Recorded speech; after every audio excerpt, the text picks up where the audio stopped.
سورہ نحل کی آیت نمبر 114 15 16 اور 17 کا ترجمہ تفسیر پڑھنے سننے کی سعادت حاصل کریں گے۔ اعوذ باللہ من الشیطان الرجیم، بسم اللہ الرحمن الرحیم۔ فَكُلُوا مِمَّا رَزَقَكُمُ اللَّهُ حَلَالًا طَيِّبًا وَاشْكُرُوا نِعْمَةَ اللَّهِ إِن كُنتُمْ إِيَّاهُ تَعْبُدُونَ إِنَّمَا حَرَّمَ عَلَيْكُمُ الْمَيْتَةَ وَالدَّمَ وَلَحْمَ الْخِنزِيرِ وَمَا أُهِلَّ لِغَيْرِ اللَّهِ بِهِ فَمَنِ اضْطُرَّ غَيْرَ بَاغٍ وَلَا عَادٍ فَإِنَّ اللَّهَ غَفُورٌ رَحِيمٌ۔ ترجمہ کنز العرفان۔ تو اللہ کا دیا ہوا حلال پاکیزہ رزق کھاؤ اور اللہ کی نعمت کا شکر ادا کرو۔ اگر تم اس کی عبادت کرتے ہو، تم پر صرف مردار، خون اور سور کا گوشت اور وہ جس کے ذبح کرتے وقت اللہ کی سوا کسی اور کا نام پکارا گیا سب حرام کر دیا۔ پھر جو مجبور ہو اس حال میں کہ نہ خواہش سے کھا رہا ہو نہ حد سے بڑھ رہا ہو، تو بے شک اللہ بخشنے والا مہربان ہے۔ جمہور مفسرین کرام کے نزدیک اس آیت میں مسلمانوں سے اللہ تعالیٰ نے خطاب کیا، چنانچہ اس آیت کریمہ کا خلاصہ یہ ہے کہ ایمان والو، تم لوٹ، غصب، خبیث پیشوں سے حاصل کیے ہوئے جو حرام اور خبیث مال کھایا کرتے تھے، ان کی بجائے حلال اور پاکیزہ رزق کھاؤ اور اللہ کی نعمتوں کا شکر ادا کرو اگر تم اس کی عبادت کرتے ہو۔ انما حرم علیکم، تو تم پر تو یہی حرام کیا۔ اس آیت کریمہ کا خلاصہ یہ ہے کہ اللہ تعالیٰ نے صرف یہ چیزیں حرام کی ہیں جن کا بیان اس آیت میں ہوا، نہ کہ بحیرہ و صائبہ وغیرہ جانور جنہیں کفار اپنے گمان کے مطابق حرام سمجھتے تھے۔ نیز جو شخص آیت میں مذکور حرام چیزوں میں سے کچھ کھانے پر مجبور ہو جائے تو وہ ضرورت کے مطابق ان میں سے کھا سکتا ہے۔ اس آیت کریمہ کے اندر دو بڑی اہم ترین قسم کی باتیں بیان کی گئی ہیں۔ نمبر ایک فرمایا کہ جس جانور پر اللہ کے علاوہ غیر اللہ کا نام لیا جائے وہ بھی تمہارے لیے حرام ہے۔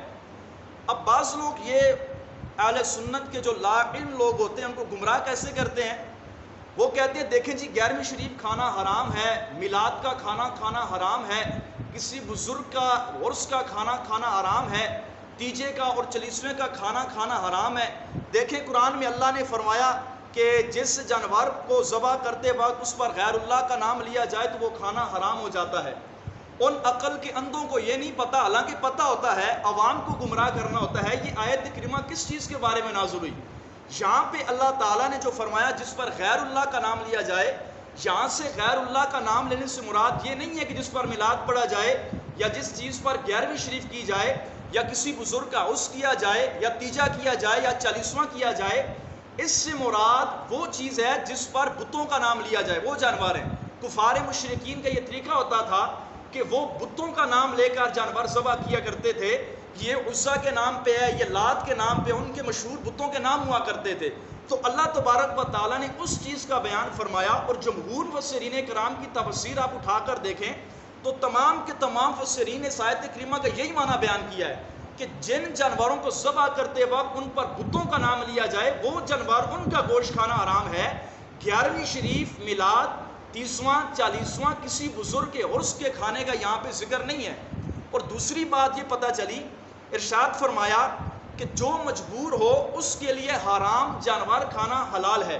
مثال کے طور پر ایک بندہ بھوک سے مر رہا ہے، کسی مقام پر ہے، اس کے پاس کھانے کے لیے کوئی بھی چیز نہیں ہے، اگر جانور بھی حرام نہیں کھائے گا تو فوت ہو جائے گا۔ ارشاد فرمایا اب وہ ضرورت کے مطابق حرام جانور بھی کھا سکتا ہے۔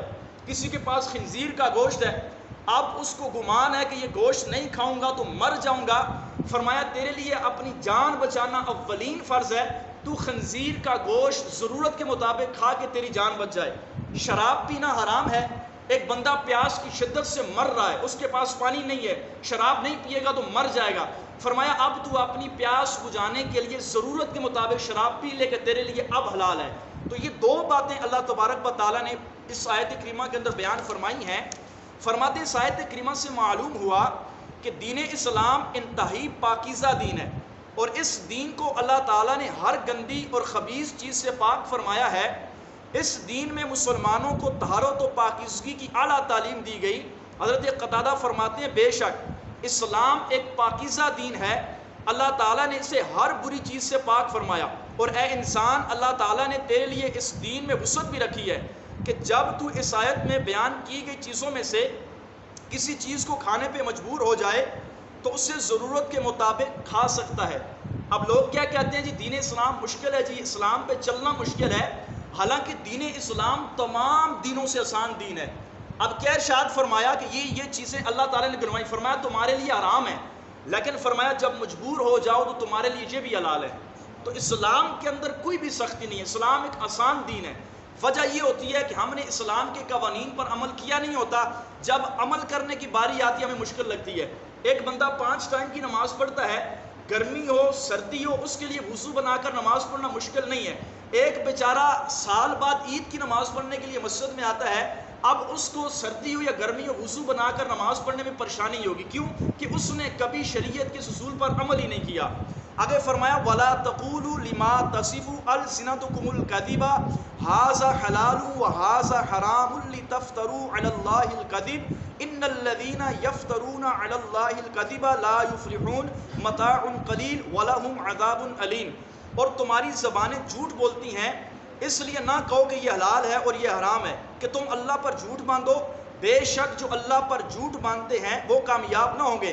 تھوڑا سا فائدہ اٹھانا ہے اور ان کے لیے دردناک عذاب ہے.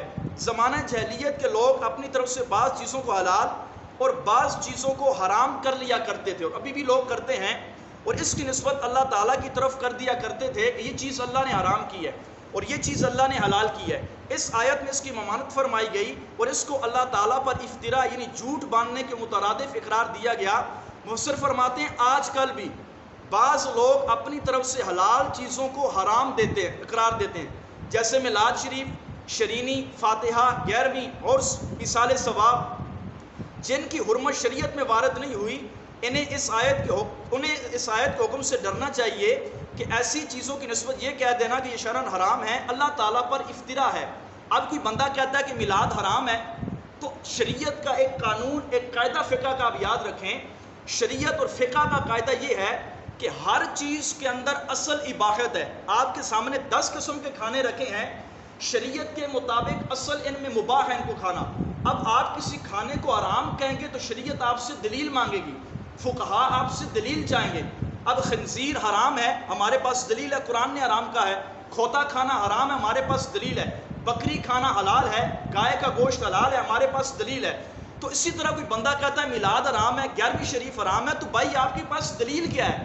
11ویں کسی قرآن کی کوئی ایک آیت لا کر دکھا دیں جس میں اللہ نے فرمایا ہو کہ جس چیز پر میرے محبوب کا نام لیا جائے وہ کھانا حرام ہے، جس میں اللہ نے یہ فرمایا ہو کہ جس کھانے پر، جس فاتحہ پر میرے بزرگ اولیاء کا نام لیا جائے وہ حرام ہے.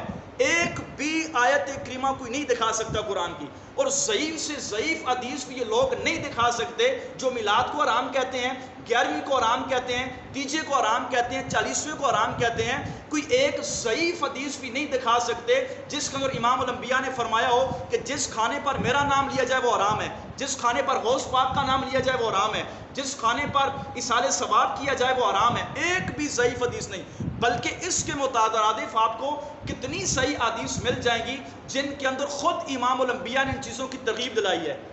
اور جس کھانے پر سرکار کا نام لیا جائے وہ کھانا کیسے حرام ہو سکتا ہے؟ یہ زمین و آسمان تو بنی سرکار کے لیے.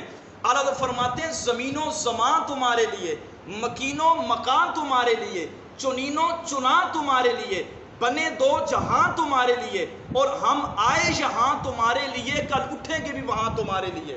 تو آپ سے اگر کوئی یہ بندہ کہے کہ میلاد منانا حرام ہے، 11ویں حرام ہے، یہ حرام ہے، وہ حرام ہے، ہر بندے کے پاس عقل ہے، ہر بندے کے پاس سوچ ہے.